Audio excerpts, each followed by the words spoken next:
Welcome to the Real Estate Espresso Podcast, your morning shot of what's new in the world of real estate investing. I'm your host, Victor Menashe. Today I want to talk about the benefit of having an artificial intelligence second brain in your real estate investing business.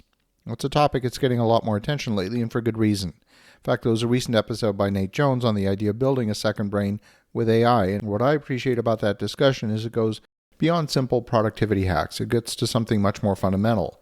It gets to the importance of context. If you want to make real use of AI in your investing business, context is everything. The problem is that all of the AI tools are competing with each other and are essentially creating a walled garden. The work you perform in ChatGPT doesn't transfer to Perplexity or Gemini or Claude. They're all independent, and yet some tools are better than others at performing specific functions. The problem in most real estate businesses is not the lack of data, it's the opposite. We've got too much data spread across too many systems, and almost none of it is connected in a meaningful way. You've got emails, text messages, lender correspondence, investor updates, property management reports, due diligence reports, engineering memos, zoning requirements. The list just goes on and on. Every single one of these contains information that matters, but most of it is trapped in a form that's hard to retrieve when you actually need it. And that's where the idea of a second brain becomes powerful. Second brain is not just a digital filing cabinet. A true second brain is a system that captures what matters. It organizes it in a usable form and makes it available in a moment a decision needs to be made. And that last part is the key. You want the artificial intelligence tools to use your data for your benefit, not for the benefit of the public at large. Real estate investing business, the value is not in storing information. It's in making decisions with the right context. So let's say you're reviewing a new multifamily acquisition. The broker says rents are 10% below market. Well, that's fine. But your second brain might know that 6 months ago, your property manager told you concessions in that submarket were creeping up. You might know that insurance costs in the county have risen sharply. You might know that your last lender pushed back on debt service coverage at the same leverage point.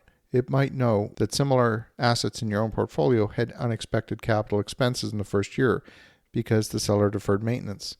When you layer all of this on, you realize that you're not looking through the deal through the narrow lens of an offering memorandum. You're looking at it through the full operating memory of your business. It's a different level of judgment. That's where the parallel to a custom language model becomes interesting. That's one of the reasons why we created Victor AI, where we created our own language model, based largely on the history of nearly 3,000 episodes of the Real Estate Espresso podcast. Now, for our business, that's interesting and it's useful, but it's not as useful as actually embedding knowledge from our own business. See, without context, you're forced to restate the basics every single time. You explain the project again. The AI tools have to do research from scratch every single time. You remind the system which market you care about, what matters to you in terms of returns for investors, what construction risks concern you. Context is everything. Starting from zero every single time is expensive.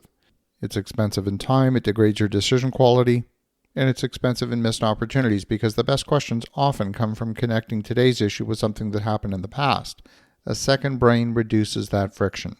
You see, a second brain is not there to replace your thinking, it's to enrich your thinking.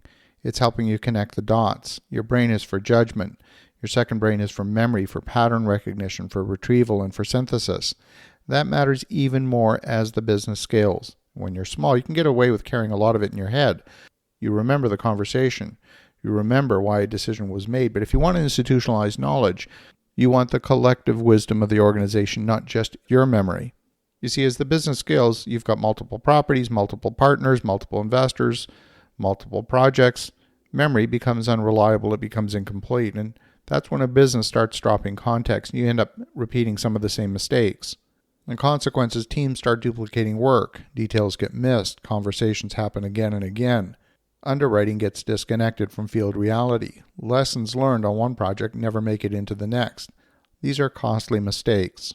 So the real benefit of an AI second brain is not speed for its own sake, it's coherence. It's helping connect the dots. It creates continuity between past decisions and present choices. And if you design it well, it begins to function a lot like your own custom language model. One shaped by your deals, your values, your investment criteria, your processes, and the cumulative experience in your business. That's powerful because in real estate, edge rarely comes from having access to information nobody else can find. It comes from connecting the dots. The second brain helps you do exactly that. It gives you richer context, better recall, stronger continuity, and more informed judgment. As you think about that, have an awesome rest of your day. Go make some great things happen. And we'll talk to you again tomorrow.